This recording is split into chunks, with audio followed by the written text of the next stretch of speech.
तुम तसल्ली न दो, सिर्फ बैठे रहो, रंग महफिल का सारा बदल जाएगा।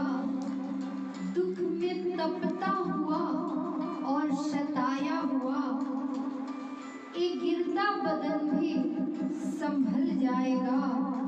दुख से तड़पो मती, सुख में हर्षो मती, प्रभु को भूले तो जीवन बिगड़ जाएगा। इसीलिए तो मैं कहती हूँ मेरे प्यारे भागवत प्रेमियों, मेरे प्यारे भागवत प्रेमियों, मेरी प्यारी माताएं और बहनें, मेरे भाइयों, ध्यान से मेरी बातों को सुनना। कभी भूल से भी किसी निर्दोष का अपमान मत होने देना। अगर अपमान हुआ ना तो जानते हो क्या होगा? जितने उसने भाग लिए हैं ना, सब बर्बादी की तरफ चले जाओगे। इसीलिए तो कहती हूँ मेरे भागवत प्रेमियों, कभी किसी को मत सताओ। एक बात सभी जानते हैं, मृत्यु का जो भाव होता है ना, उतना बड़ा नहीं होता जितना बड़ा अपमान का होता है।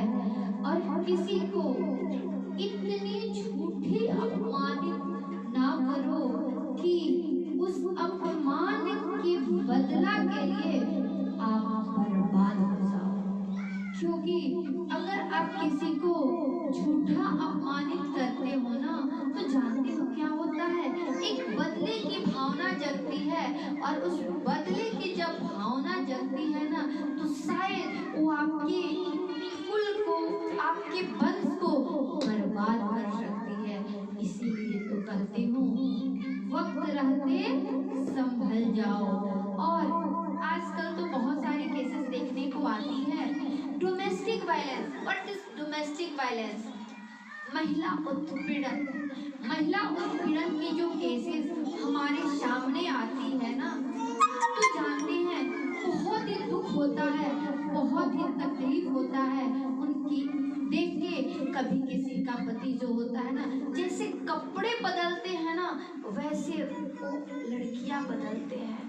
मैं जब ह्यूमन राइट्स में थी तो मैंने देखा था ऐसे ऐसे लोगों को कपड़े की तरह औरतें बदलते हुए। मैं एक सच्ची घटना आप सबके सामने रखना चाहूंगी, क्योंकि मैं डोमेस्टिक वायलेंस के बहुत सारी केसेस सॉल्व कर चुकी हूँ। एक लड़का था जो ऑलरेडी पहले से कितने सारे लोगों की जिंदगियां बर्बाद कर चुका था, और उसकी शादी एक बहुत ही शरीफ घराने में होती है, बहुत ही शरीफ उनकी पत्नी होती है।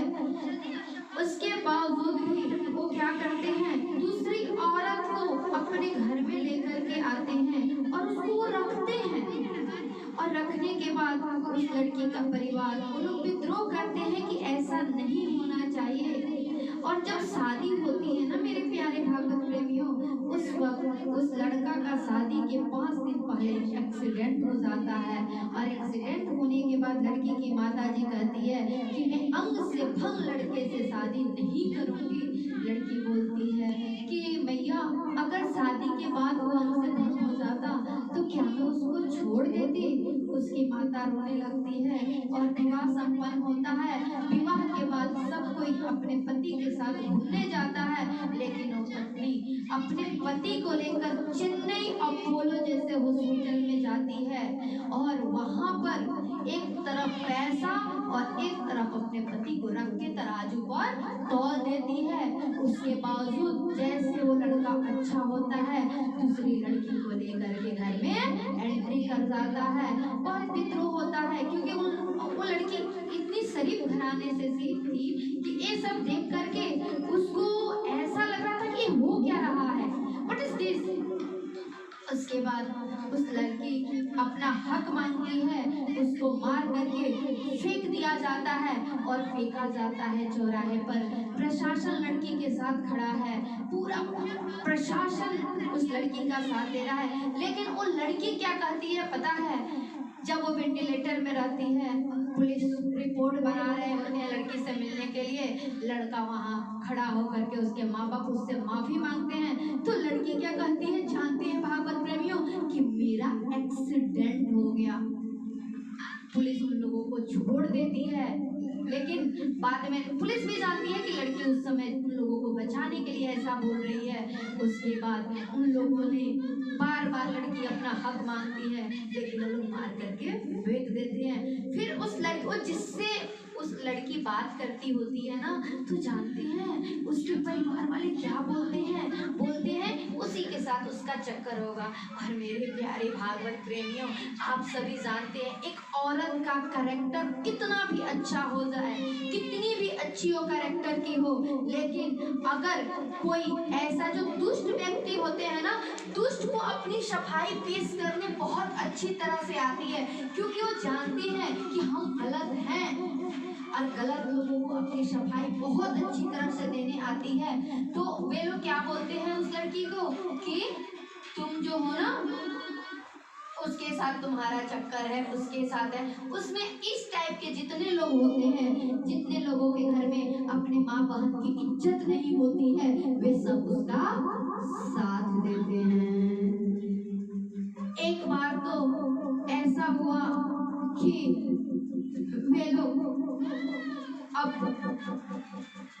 वे लोग चाहते थे कि उस लड़की को मार दें। उन लोगों ने 5 लाख रुपया भी दिया, फिर वे लोग पकड़े गए। जिनको मारने के लिए पैसे दिए थे, शायद वो व्यक्ति इंसान था और वो आकर के सिलेंडर कर गया। उसका भी हमने रिपोर्ट जब चेक किया, हम लोग ऐसे ऑफिसर रह चुके हैं ना मेरे भागवत प्रेमियों। मैं आज व्यास मंच पे आप सबके सामने हूँ, लेकिन मैं डोमेस्टिक वायलेंस केसेस देखती थी और मेरे आंखों में जब ये घटना लड़की ने मेरी पूरा सत्य घटना बताई, तो मेरे आंखों में आंसू आ गए। मैंने फिर बोला कि मैं तुम्हारी बातों पर यकीन क्यों करूं मेरी बहना? उसने बोला कि दीदी मत करो, पेपर पर तो यकीन करती हो। हमने कहा जरूर करती हूँ। उसने चेन्नई अपोलो का जितना ऑपरेशन का था उसने हमें पेपर दिखाया। फिर उसके बाद उनके पिता ने जितने पैसे दिए थे उसका लीगल पेपर दिखाया। और वे लोग क्या करते थे कि स्टेटमेंट निकाल करके लोगों को दिखाते थे।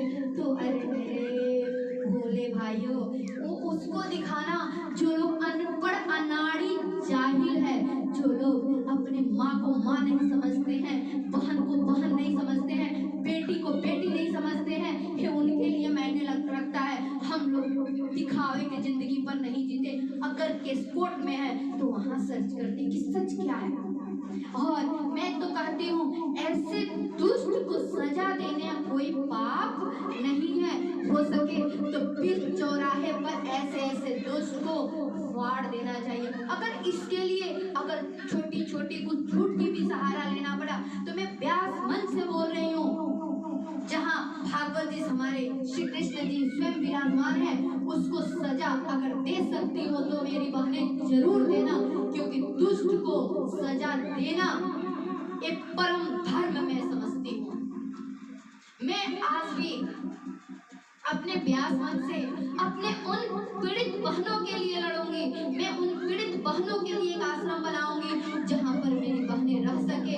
मैं उनके बातों को समझूंगी जिनको कोई नहीं समाज समझ सकता है, क्योंकि बहुत आसान होता है जब ये बातें कोर्ट में पहुंचती है ना, तो सिर्फ औरत की कैरेक्टर उछाली जाती है कि ऐसी है, और उसमें कुछ माताएं ऐसी होती है, कुछ बहनें ऐसी होती है कि ऐसे ऐसे पापियों का साथ देती है। तो अरे मेरी बहनें संभल जाओ, वक्त है, इंसान बन जाओ। कुछ औरतें तो पैसों के लिए बिक भी जाती। मैं खुद एक औरत हूँ, फिर भी औरत के बारे में बता रही हूँ, क्योंकि मैंने ये देखा है। उसका मैंने इतने सारे उदाहरण है। जब मैं गई थी लॉ मिनिस्टर से मिलने के लिए, मैंने उनको बोला था, मेरे पास आज भी लेटर है वो, मैंने लॉ मिनिस्टर को बोला था कि सर इस टाइप की जितनी डोमेस्टिक वायलेंस केसेस होती है ना, उसको जल्द से जल्द खत्म करने नेक्स्ट मंथ स्पीडी ट्रायल पर एक केसेस रखा था, लेकिन लॉ मिनिस्टर जी ने कहा था हमको कि इस पर कार्य हो रहा है। मैंने ममता बनर्जी को लेटर दिया था, फिर भी मैंने उसके बाद मैंने बिहार नीतीश कुमार को लेटर दिया था, मैंने हर एक गवर्नमेंट को लेटर दिया था। उस वक्त की मैं बातें बता रही हूँ, लेकिन किसी ने इस पे कार्रवाई नहीं। उन लोगों को तो वोट चाहिए ना, किसी औरत के साथ शोषण हो रहा है उससे उनको क्या मतलब है। लेकिन मैं कहती हूँ ऐसे ऐसे बहनों का साथ एक, अगर आप लोग इंसान हैं, अगर आप लोग सच्चे भागवत प्रेमी हैं तो जरूर देना, और ऐसे लोगों को सजा दिलाने में हाथ से हाथ कंधे से कंधे मिला करके उन बहनों के साथ जरूर चलना, क्योंकि सत्य इसमें कोई जानता ही नहीं होता है, और सिर्फ बाहर में उसकी गुट गुट गुट गुट गुट गुट गुट गुट होते रहती है। इसीलिए तो मैं कहती हूँ मेरे भागवत प्रेमियों, अगर सत्य शुरू से नहीं जानते हो तो उसके पीछे पढ़ना ही मत, और अगर पढ़ना तो पूरी सत्य जान लेना फिर पढ़ना। और मैं अपने बहनों को बता दूं कि बहनों